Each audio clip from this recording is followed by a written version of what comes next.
और मथुरा में उस पुरुषोत्तम आचार्य जी के घर में गए and then he saw there Madan Mohan is playing with the children there the deity, क्योंकि वो डीटी इतना बड़ा है, 2.5 फुट 3 फुट है, तो बच्चों के साथ खेल रहे हैं and Sanatan Goswami was like what's going on here and then he actually fell in love with Madan Mohan ji and then उधर एक औरत थी लाइक बुढ़िया औरत, वो बोली अरे बाबा इनके पीछे मत पड़ो, ये पूरा तुम्हारा मतलब लुटा दें, तुम्हारा पूरा नष्ट कर देंगे तुम्हारा संसार को, यू नो हम इनका देखभाल करते करते करते हमारा पूरा फैमिली को नष्ट कर दियो। In the sense she was telling it in a different way that हाँ वो सबको आप हर लेते हैं, उनका मन सबका हर लेते हैं और सबको भक्ति में लगा देते हैं, कोई संसारी नहीं रहता।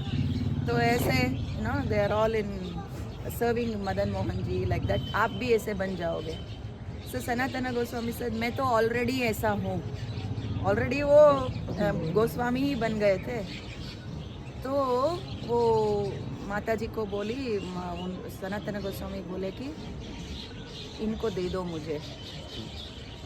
सो दैट बुढ़िया औरत said I am also looking for somebody to take care of Madan Mohan ji, because हमारे घर पे तो सब पधार गए, ऊपर पधार गए, इनको देखवा रहे कोई नहीं है, तो अगर आप देखना चाहते हो इनको तो लेके जाओ, बट ध्यान रखना कि वो आपका भी सब कुछ हर लेंगे। सनातन गोस्वामी बोले कि मेरा तो ऑलरेडी सब कुछ इन्होंने हर लिया है, मैं तो ऐसे ही वैरागी हूँ, मेरा और क्या बचा है ऐसा। तो मदन मोहन जी को लेके यहाँ आए और यहाँ पीछे ना एक कुआं है, वहाँ से मीठा पानी मिलता है। यहाँ पूरा वृंदावन में खारा पानी पूरा खारो है, बट उस कुएं से आप पानी निकालोगे एकदम मीठा, जैसे कहीं और मिलता है मीठा पानी एकदम। तो सनातन गोस्वामी वहाँ से पानी निकाल के वो मदन मोहन जी के लिए अर्पण करते थे, खुद भी पीते थे। ऐसा जमुना जी यहीं बहती थी, जस्ट नीचे, यहाँ रास्ता है परिक्रमा मार्ग, यहीं जमुना जी बहती थी। जमुना जी का तट पे ही है आदित्य टिला, ऐसे था पूरा माहौल। तो सनातन गोस्वामी क्या करते थे, मधुकरी करके थोड़ा सा आटा वाटा मिलता था, आटा को जमुना जी का पानी से मिला के टिक्कड़ बोलते हैं, टिक्कड़ या उसको बाटी बोलते हैं, जस्ट फायर कुछ यू नो गोबर का खंडा या लकड़ी को जला के and he would put that thing, you know आटा का गोल गोल वो जलता था, उसी को मदन मोहन जी को भोग लगाते थे बिना नमक। वैसे खुद वैसे ही खाते थे, तो इसीलिए मदन मोहन जी को भी वैसे ही खिलाते थे वो। और मदन मोहन जी क्या है, मथुरा में थे, मथुरा में ना बहुत मिठाई बनाते हैं उधर, नगर वाले खाते भी बहुत मिठाई है, तो उधर हर रोज़ रबड़ी मालपुआ सब कुछ भोग लगता था मदन मोहन जी को। वो घर वाले, वो बुढ़िया औरत भी ला के उनको खिलाती थी। और मदन मोहन जी को कुछ दिन के बाद सनातन गोस्वामी को बोले, बाबा इतना कुछ तो नहीं दे रहे हो, थोड़ा नमक तो डालो, नमक तो डालो। तो सनातन गोस्वामी गुस्सा हो गए, ये क्या है, आज नमक मांगोगे, कल घी मांगोगे, परसों मलाई मांगोगे, मैं कहाँ से लेके आऊँ? वो सब लाने के लिए मेरे पास टाइम नहीं है। मेरा गुरुदेव का आज्ञा, उनका गुरुदेव श्री चैतन्य महाप्रभु है ना, गुरुदेव का आज्ञा है कि मुझे ग्रंथ लिखना है वृंदावन के बारे में। हाँ, और तुम्हारे पीछे मैं घी मक्खन तैयारी करते बैठो, मेरा कार्य कौन करेगा? तुमको रहना है तो ये खाओ, नहीं तो निकलो, ऐसे उन्होंने कहा मदन मोहन जी को। तो मदन मोहन जी बोले सॉरी, आप जो खिलाते हो वही खाएंगे। तो उनका टिक्कड़ जो भी उनको भोग लगता था बिना नमक। अभी भी कुछ बाटी बनती है विदाउट नमक यहाँ भी, और जो करौली में असली मदन मोहन जी है यहाँ पहले रहते थे, जिनको सनातन गोस्वामी नीम करौली, हाँ नीम करौली नहीं, करौली करके जगह है जयपुर के पास राजस्थान में, उधर यहाँ के जो ओरिजिनल मदन मोहन जी थे वो उधर रहते हैं अभी। हाँ, यहाँ उन्हीं के ही मदन मोहन जी का रेप्लिका इधर बना के रखे हैं। और गोवर्धन इको विलेज हमारा इस्कॉन में मदन मोहन जी का स्थापना हुआ है। करौली का ही पुजारी आके स्थापन किए इन जीवी। वहाँ भी टिक्कड़ बनाते हैं बिना नमक खिलाते, कुछ भाग, बट बाकी सब चप्पन भोग भी रहता है। तो ऐसे मदन मोहन जी बहुत प्रेम से रहे। बाद में उन्होंने अपने ही एक कोई शिष्य को सौंप के सनातन गोस्वामी चले गए गोवर्धन अपना बाकी का कार्य करने के लिए। ऐसा यहाँ कहानी है। और इधर नीचे ना, इसी रास्ते में नीचे जाएंगे तो कालिया दह मिलता है। हम वापस जाने का टाइम में जाएंगे, जहाँ ठाकुर जी ने कदम वृक्ष के ऊपर चढ़ के, जमुना नदी इसी लाइन पे बहती थी ना, एकदम बड़ी और गहरी, तो कदम वृक्ष में चढ़ के उन्होंने कूदा अपने गेंद ढूंढने के लिए नदी से। और उनको पता था कि यहाँ कालिया रहता है, तो अंदर गिर के कालिया से झगड़ा करके उनके ऊपर नाच के, वो पूरा सब पता ही है सबको, कालिया दमन बोलते हैं ठाकुर जी को। ये कितना घंटा लगा, 3, 4, 5 घंटे ऐसा ही होता रहा जमुना जी में। और कुछ लोग जाके नंद बाबा जशोदा मैया को बता दिए कि आपके लाला नदी में कूद गयो, बाहर नहीं निकल रहा है, मर जाएगो लाला, मर जाएगो लाला, लाइक दैट।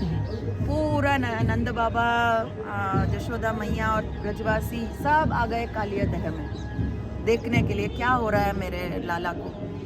देखे तो अंदर ही सब कुछ हो रहा था, मगर कभी कभी ठाकुर जी ना, वो उनका वो प्रेम जो भी है वो ज़्यादा करना चाहते हैं। तो वो कालिया के वो फनों के बीच में जो अटक गए, उस सीन को ऊपर आके सबको दिखा रहे हैं कि देखो मैं ऐसे फंस गया हूँ कालिया के बीच में, फणों के। कालिया का तो हजारों फण था और फणों के बीच में ठाकुर जी फंस गए। वो ठाकुर जी एक बार ऊपर चढ़ के सबको दिखा रहे हैं और सब लोग देख के, अरे क्या भयो, अभी लाला मर जाएगा, अभी नहीं बचेगा।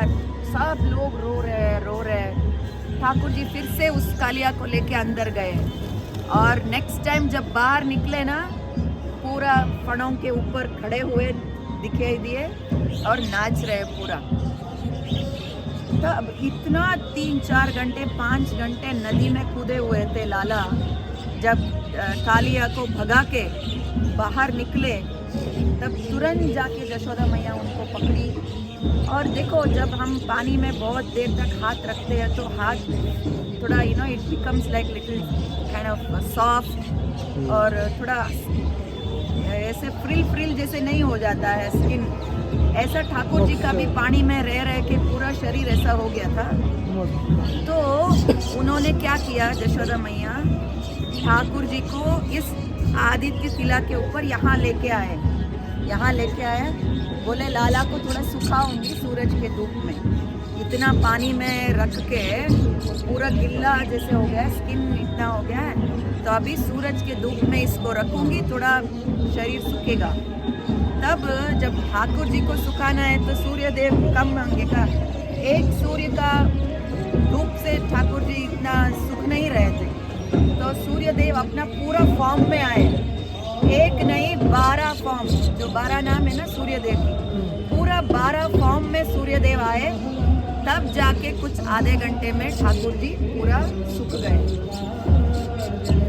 इसीलिए इस तिला को द्वादश आदित्य तिला बोलते हैं। समझ रहे हैं क्यों बोला जाता है?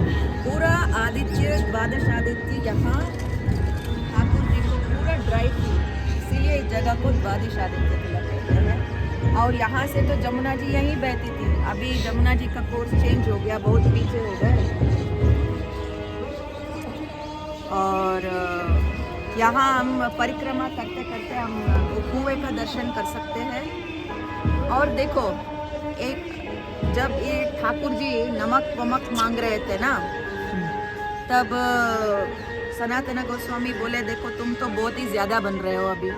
आज नमक मांगोगे, कल रसगुल्ला मांगोगे, परसों ये मांगोगे, कहाँ से लाऊं?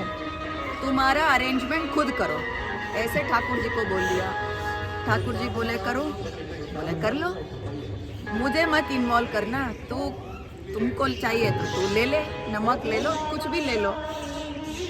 तो अगले दिन ही क्या हुआ, एक बिजनेसमैन जो था उस वक्त ना, उस ज़माने में नदी में ही उन लोग अपना नौका लेके बिजनेस करते थे।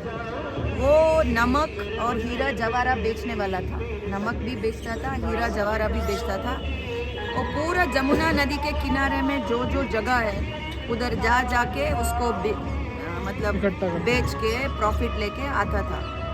तो उसका पूरा जहाज भर के हीरा जवाहरा था। ऑल्सो एक पूरा नमक की भी वो बैलेंस करने के लिए वो नमक का भी पूरा वो लोग उसने रखा था, एक पूरा नमक का बैग्स बड़े बड़े।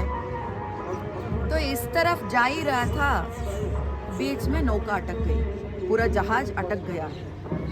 और वो नौका वाला, वो बिजनेसमैन बहुत बुला रहा है भगवान को, अरे क्या हो जाएगा, जमुना में गिर जाएगा तो कोई इतना बड़ा बिजनेस लॉस हो जाएगा, ठाकुर जी। और वो नदी में कूद के इधर आता है और आके देखता है कि कुछ बच्चे खेल रहे हैं और उसमें ये भी खेल रहा है नीचे। तो वो पूछता है, इधर मेरा नौका जहाज अटक गया है, कुछ कोई मदद करे आके। तो वो ठाकुर जी बच्चे की तरह खेल रहे हैं। वो बोलते हैं, देखो इधर एक बाबा बैठे हुए हैं, बाबा से जाके पूछ, वो बता देंगे। तो वो बिजनेसमैन सनातन गोस्वामी के पास आया, बाबा बैठे थे। तब पूछता है कि मेरा नौका अटक गया है, हीरा जवाहरा है और नमक भी है, कैसे क्या करें। तुरंत सनातन गोस्वामी समझ गए कि ये इसी का खेल है। तो वो बोले, देखो मंदिर में ठाकुर जी है, उनके सामने तो प्रार्थना कर, कुछ मन्नत रखो, तब जाके तुम्हारा नौका निकल जाएगा। वो बोला, अच्छा मन्नत रखना है। तो आया, वो बोला, हे ठाकुर जी, अगर आप इस नौका को छुड़ाएंगे, मैं आपका इधर मंदिर बनवाऊंगा और आपको ये सारा नमक आपको दे के जाऊंगा। ऐसा दोनों बनवा लिए अरेंजमेंट, क्योंकि झोपड़ी में रहते थे मदन मोहन जी। और ऐसा जब मन्नत किया, तुरंत नौका टूट गया। तो उन्होंने ही अटका के रखे थे ना जहाज को, वो तो टूट हो गया। और वो हीरा वारा जवाहरा सब कुछ बेच के आके पहला चीज़ उसने मंदिर बनवाया, लाखों रुपया खर्चा करके उस ज़माने का ये बहुत बड़ी मंदिर बनाया। बाद में औरंगजेब ने तोड़ डाला ना, देखो कितना बढ़िया सुंदर मंदिर बनी थी, मगर वो औरंगजेब आया ना, वृंदावन के बहुत सारे मंदिर डिस्ट्रॉय कर दिया। तब उसने मदन मोहन जी का भी डिस्ट्रॉय किया। गोविंद देव का तो 7 माला था, अभी 3 ही माला बचा है, 4 माला उसने डिस्ट्रॉय कर दिया।